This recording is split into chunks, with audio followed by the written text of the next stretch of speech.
has been solving the wrong problem. We've spent decades obsessed with data, tracking every step, calorie metric, etc., but people still aren't moving enough.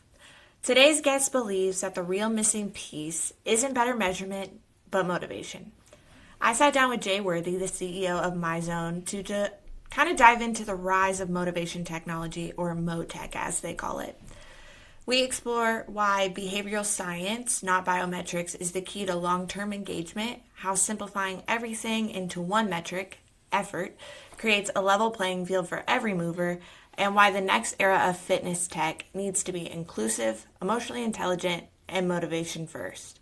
We also dive into Myzone Go, which has really broke down the barriers to Myzone, allowing anyone with a smartwatch to use the technology. If you're in the fitness industry, this one's going to challenge how you think about tech, engagement, and what it actually takes to keep people moving for life. Let's get into it. Jay, thank you so much for joining us on the Club Solutions podcast. Excited to have you. To kick things off, why don't you share a little bit about yourself? What's your background? How did you get started in the fitness industry? And what led you to where you are today? Oh, wow. Sure. Okay. Well, it goes back quite a way, as the white beard would suggest. I've been in the global industry pretty much man and boy. I joined fresh out of university at 18 years old, was working as a fitness instructor and personal trainer, working the gym floor, not really getting paid very much money or any money at all. And I ended up working my way up through the operator kind of landscape into the supplier side of the industry later on.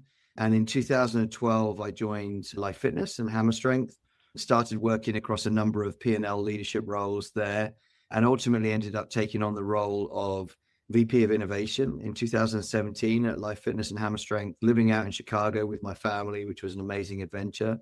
And then in the summer of 2018, I took on the role of President CEO there, and actually had the task of separating that business from its public parent company from Brunswick.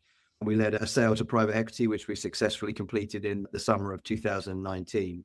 Which was obviously one of the industry's largest transactions. It was a huge moment for the organization and for me personally. That summer, we moved back to the UK, and I had a few other roles. I worked in the recreational marine industry for a couple of years, just after leaving Life Fitness for obvious reasons. So I went back to work with Brunswick, and then, my heartbeat, if you'll pardon the pun, was always in fitness. And so I quickly came back and worked in a number of small consultancy roles and engagements. And then I joined Myzone in 2024.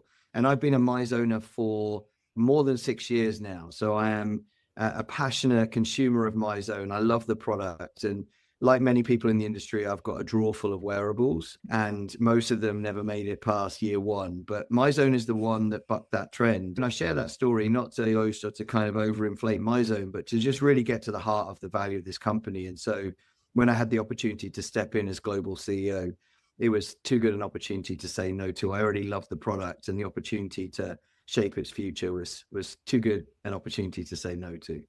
Yeah, the most successful opportunities are when you're passionate about the product, right, the brand. So it's very interesting that you were a user for so long before you joined, which probably for the best, but yeah, well, it helps, right? Because then you have a sense of all of the good. You understand the real power of the product because it's obviously kept your attention for such a long space of time. And then being truthful, you also have a sense of the things that are not so good that you maybe wish could change. And so I think it is, where possible, just such a powerful way to step into a leadership role. If you already love the brand, it's such a great way to join a company because you just have this kind of deep understanding of what it's like to be a customer of the company. Absolutely. Well, Myzone's been around in the industry since 2011, I believe, and it's kind of redefined the data tracking from taking it just the numbers and really shifting it to a motivational focus for members. Can you kind of walk me through that transition and how this tech really helps motivate members? Yeah, for sure. Well, as I said before, I love the product, and so I already had this sense of just how good Myzone was, both as an operator and as a consumer. But one of the realizations I had coming into the organization was we had this wonderful product, but it was almost like the best kept secret. People knew about it, but they weren't able to concisely put their finger on the value that the product and the organization, the platform offered to them or to their members. And certainly our team were the same. And so, my first ever day at Myzone was at FIBO in Germany. And so I had a wonderful opportunity to speak to a bunch of people, all stakeholders, internally, externally. And I got so many different answers to the simple question, what is Myzone? And that kind of created this desire quite quickly in me to say, okay, we've got to be able to answer that question. And so we didn't try and fabricate an answer. It wasn't a marketing dilemma. It was okay, what problems are we solving in the world? Why do people love us? Why did I use it for 6 years? But why do hundreds of thousands of people use it every single day to live a happier, healthier life? And what we uncovered was this actual reality that whilst people loved Myzone for the devices and they loved the belts and they loved the color and they loved the community, the thing that they loved the most was how Myzone made them feel. And so we got that research at a really interesting inflection point for the business, because when I joined, we were facing a very different landscape. 14 years ago when we started this business, or when Dave started this business, Apple was quite new to the smartwatch market.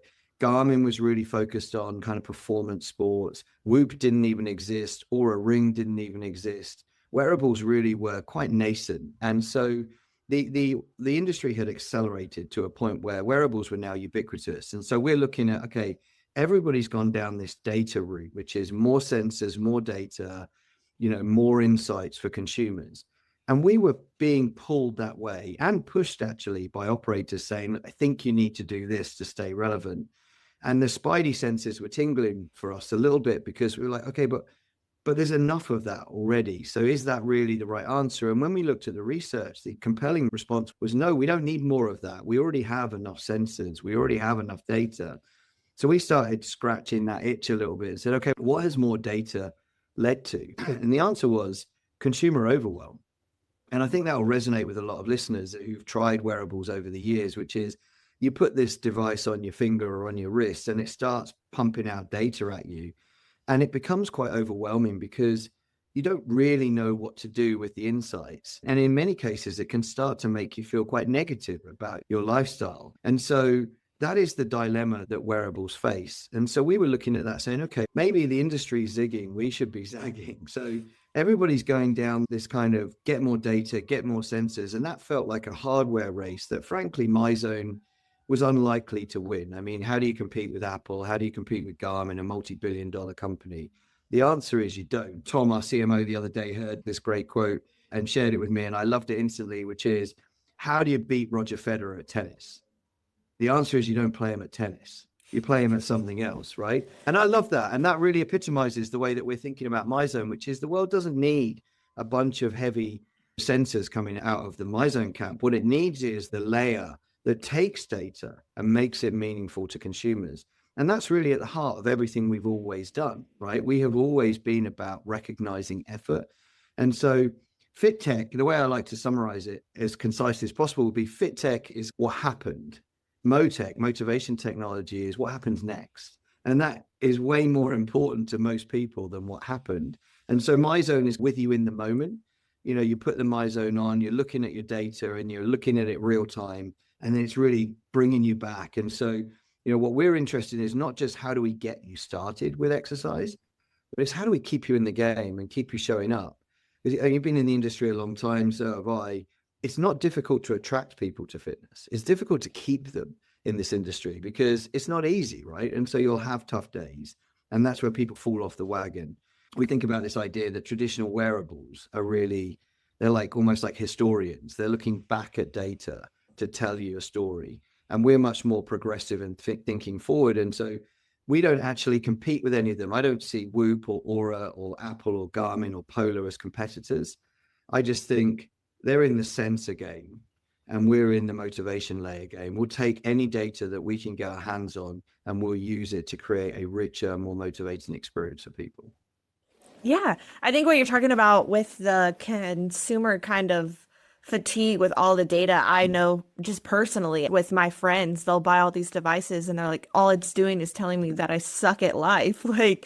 Yeah. So I do think it's a very real problem. But what you're talking about with this kind of motech, how does that really work? How do you use this to actually motivate the members? What's kind of the behavioral tech behind the behavioral science behind it? Yeah. So we have three pillars, right? So we look at motivation or behavioral science as one. We look at gamification as another, and we look at community as another. And once again, what's really special about that is it's not just a new CEO coming in a couple of years ago and going, hey, let's use these buzzwords. It's like, okay, what do we actually do? Where's the value in what we do?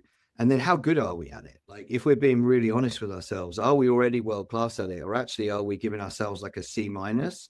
But we want to be world class. And so that's really the journey that we've been on. We created these three pillars to neatly govern the value that we bring. And so in the motivation side of things, the behavioral science, it's like, okay, well, do we want a bunch of leaders who don't have any formal qualifications in behavioral science making decisions about this? It felt wrong. So we went out to the world and we looked for a behavioral science advisor, and we found Dr. Heather McKee, who's unbelievable. She works out of Dublin, qualified behavioral scientist with a PhD, research papers as long as your arm. And she's just added so much value because she's helped put this new lens on what we do. And it's helped us go from this idea of, well, we think this works, and so we're going to give it a go, to we know this will work and here's why. So we become much more evidence-based, not just in terms of go forward product development, but also retrospectively looking at the model and going, okay, well, what works and what could be refined and fine tuned? So that's one pillar. The other way that it shows up is in gamification, which is this buzzword that the industry's grabbed hold of the last kind of 5 or 6 years, but we're meaningfully doing it, right? Probably the most sticky part of the Myzone experience is our status journey. So we take, for those that don't know, we take heart rate data, we convert it into something we call Myzone effort points, MEPs. And those MEPs we then correlate to the World Health Organization guidelines for minimum levels of physical activity to maintain, a healthy life and expand kind of health span, right?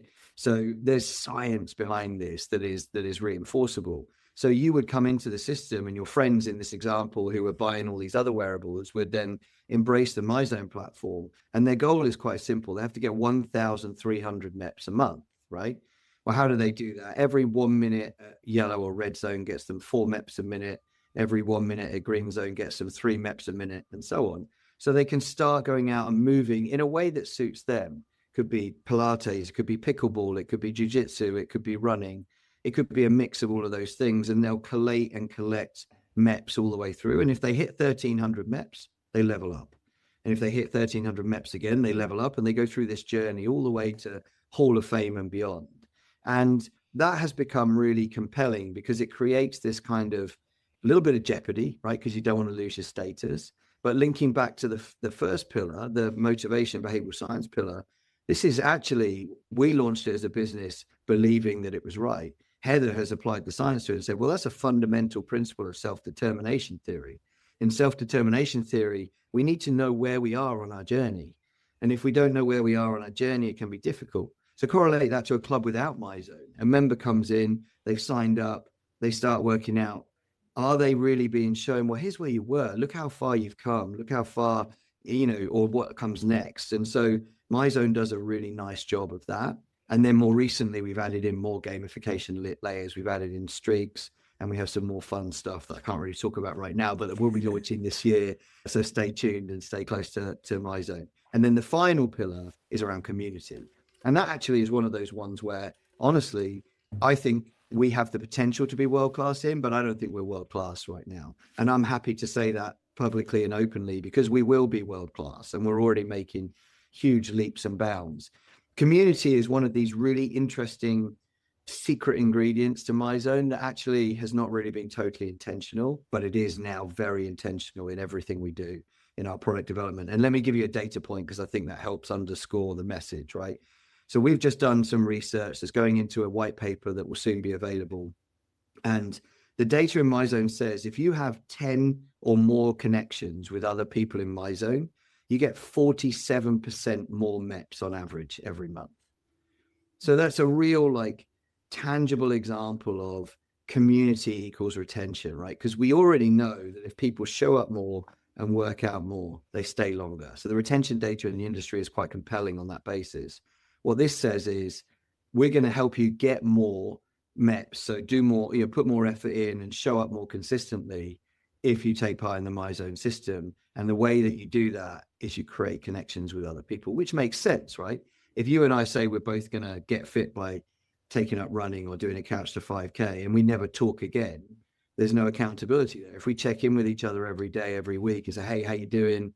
I didn't get out on my run today. Well, make sure you go tomorrow. I've done mine. Then there's that mutual kind of accountability, we've both got skin in the game. So it stacks up. Yeah, I want to go back to the gamification pillar that you were talking about because I do think that this is what's resonating with consumers kind of a lot. If you look at other brands like Duolingo, I'm an avid Duolingo user. I don't want my streak to break.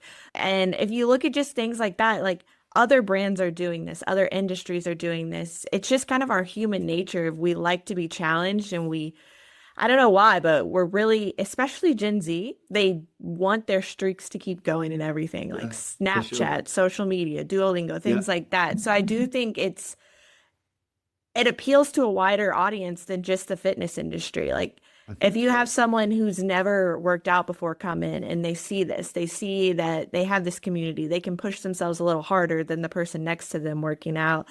It creates kind of like this, I don't know, competition that you want to be a part Mhm. of. Do you Yeah. find that No, it's, oh, go ahead.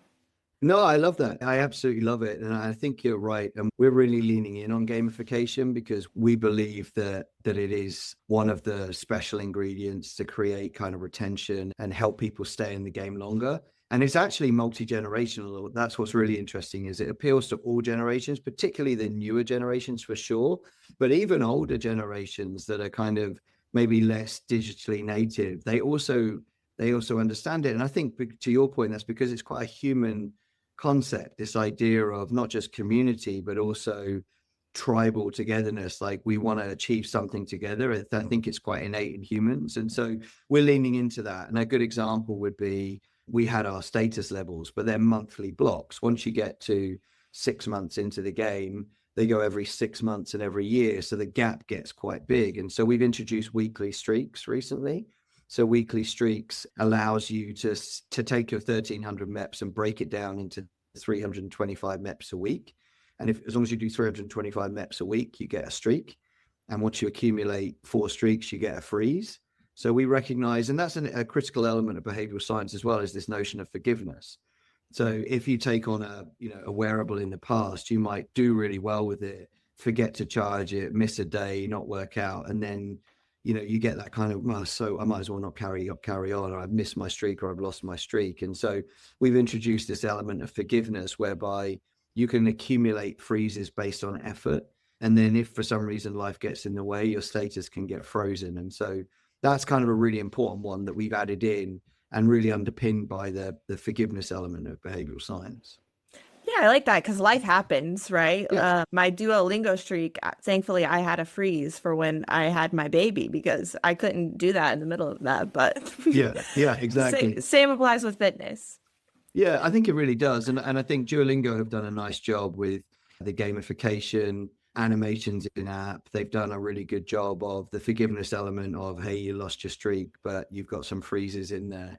The cautionary note, and far be it from me to criticize Duolingo, but the cautionary note is when you really look at it through a behavioral science lens and you start seeing maybe some of the more negative connotations of the owl getting angry with you throughout the Yeah. course of the day, because I'm a Duolingo guy as well, and so I've got my streak, and if you get to the end of the day and you haven't done it, the thing's scowling at you, and so we're kind of guarded by that to say, okay, well, Yeah. with Duolingo that might be okay because it's learning language, so it's kind of skill acquisition, but with something like fitness that for a lot of people is already incredibly difficult, does that add in this other layer of, well, I don't really like the way that makes me feel? And so that's why forgiveness is really beginning to play a part. I think what's really interesting is kind of when you tie it all together, the reason that motech is so important is I think this industry is already really, really good attracting people and showing people and tempting people with the promise, but it's not so good at keeping people showing up. And that Right. for me is, to use your language, like life does get in the way. Life is not easy, and it's not some Hollywood movie, and it's not some fairy tale production. There's ups and downs. Sometimes we get bad sleep, or we have babies, or we have busy spells with work, or we get injured. And so what we want is people showing up consistently and making those small micro changes over time, and they get the compounding benefit over time. Yeah, and I think you all are doing that too by making Myzone more accessible with Myzone Go because now people don't necessarily have to use the MyZone device. They can use their Yeah. smartwatches that they may already have, right? Do you want to share a little bit about that Yeah, experience? I'd love to. And that is a really perfect summary, actually, of why we went into the Myzone Go world. Was we we we instinctively understood that by having our own devices, we were creating a barrier, a friction point. And so it started with the best of intentions. And so we have absolutely no regrets. And it's a really important part of our business because we are built around operators. We exist for operators to help them create a better solution for their members. And so that's has always been and will always be a really important part of our business. And so is we needed devices for them to be able to pass on to their members to get them into the ecosystem. But of course, wearables now, smartwatches particularly, are becoming ubiquitous. And so, I read a stat recently that there are already over 200 million Apple Watch users alone. We've got something like nearly 500 million smartwatches now. The CAGR in smartwatches is unbelievable. Something like 750 million smartwatch users expected by the end of 2029. That dwarfs the size of our industry, right? And so some of those are going to be industry users as well and members, but many of them are not. And this is the eternal kind of promised land for our industry, isn't it? This idea that how do we get the non-exercisers to come in and so we grow penetration and get access to more people? And I think this is one of the ways, which is we completely remove the friction. So from you must buy a device, you must be able to kind of put a device on and work out, to, oh, I see you've got an Apple Watch or an Android watch on your wrist. Well, scan this QR code, have 30 days for free, try the MyZone ecosystem and see whether you like it. So all friction removed. And what's really, really powerful about that is if I take you back to our status journey, as soon as you do a workout in MyZone now, you get a status. So when I joined, the first month was no status, which is not the most inclusive way to think about it, right? So you had to work out for a whole month and it would just say no status. Now, the minute you create an account, you're a MyZoner. And the moment that you do your first workout, you get copper status. So you don't have to go a whole month now. You're already part of the club. The minute you do one workout, you're copper. You're on the journey, and then you get to iron after a month. And so essentially, what we're guaranteeing with a 30-day free trial is everybody will get at least copper status because they're going to try at least one workout. And many of people will actually get to that iron status, the next step on the journey. And so we think it's a really low friction way of bringing people into the ecosystem. Why it makes so much sense for gym operators is we do all the admin, we do all the heavy lifting. They don't need to, they want to focus on bringing people into the club and giving them an amazing experience.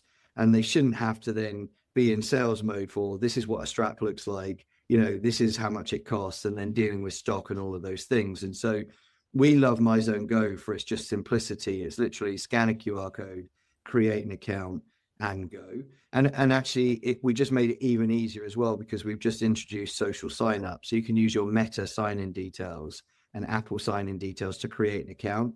So the friction is even lower. You just sign up, download the app, sign up, take a free trial, and now you're experiencing the MyZone ecosystem and you're in the game.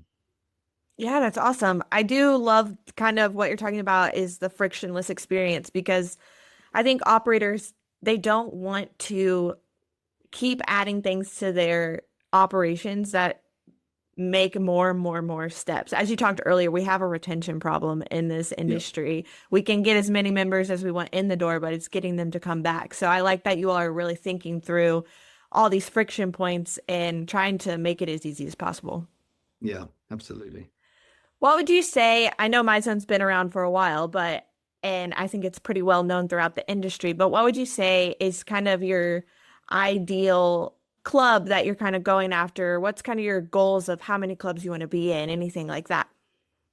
Yeah. Well, so first of all, the beauty of MyZone is it works for a regional personal trainer with 50 clients, and it works for, a big box premium club operator with 10,000 members or, 1 million members across multiple sites. And that's the power of the engine, really, is it's essentially endlessly scalable. So we have virtual licenses for people that don't have facilities, and then we have other licenses for people that do have facilities and they want the technology off on the on the screen as well. So to a certain extent, there is no ideal customer profile, because we can support everywhere. We work with the military, we work with hospitality, we work with local leisure centers and amenities, YMCAs, JCCs, we work with big box, HVLP, you name it. And in a way, that's what I love about Myzone, is it's democratizing effort and democratizing motivation. We've really created a totally scalable platform.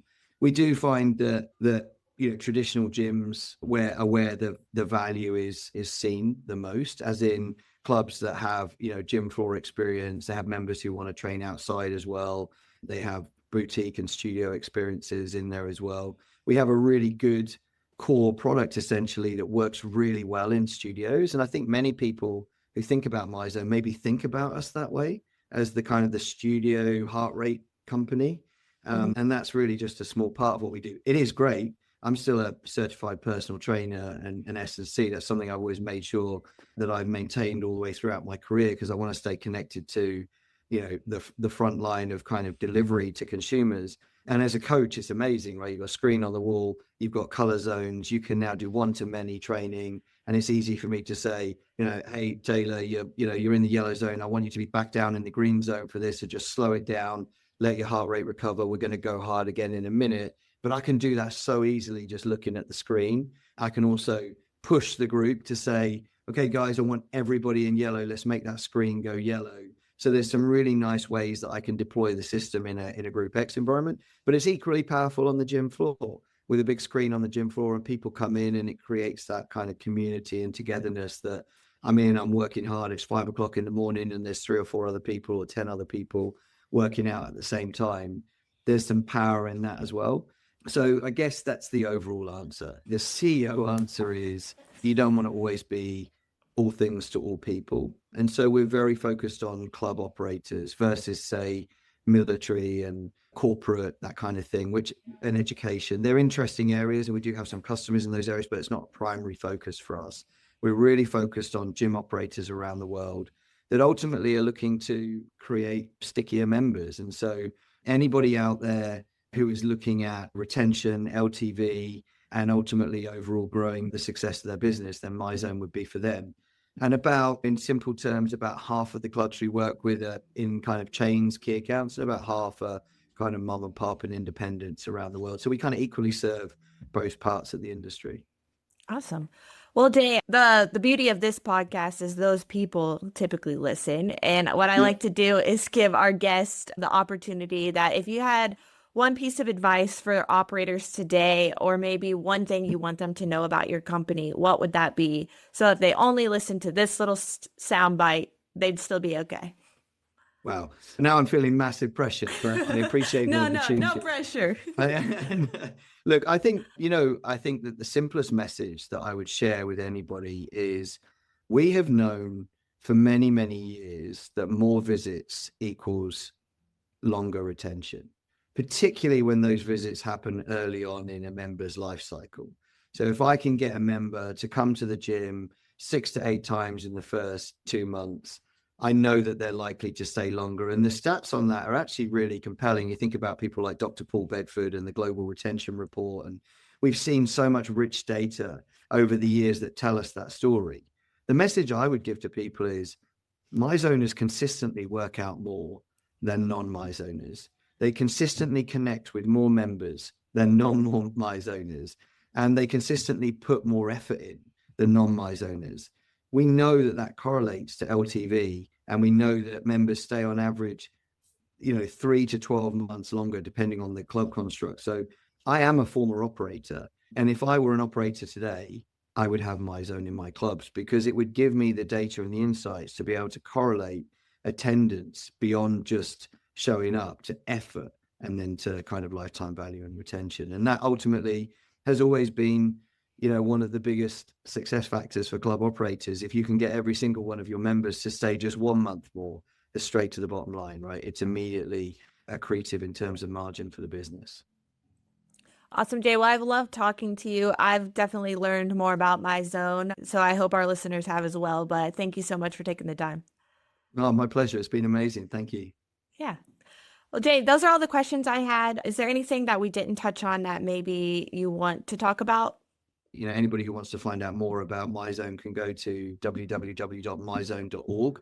And then we have a white paper on there authored by Dr. Heather McKee, which provides a lot of data. It's also got the retention data in that I talk about. So me just throwing out numbers sounds great, but they can actually look at the real data for real clubs around the world that are seeing meaningful differences in terms of the outcomes of their business. And we actually have an exciting new paper about to launch in the next couple of weeks as well. So we're always trying to reinforce our messaging with good data underpinning it. And our team's just on hand and ready to go, right? To be able to help. Okay. Awesome, Jay. Well, thank you so Taylor, thank you much. so much. Yeah, it was great to meet you. You as well. Have a great rest of your day. All right, take care. Bye-bye.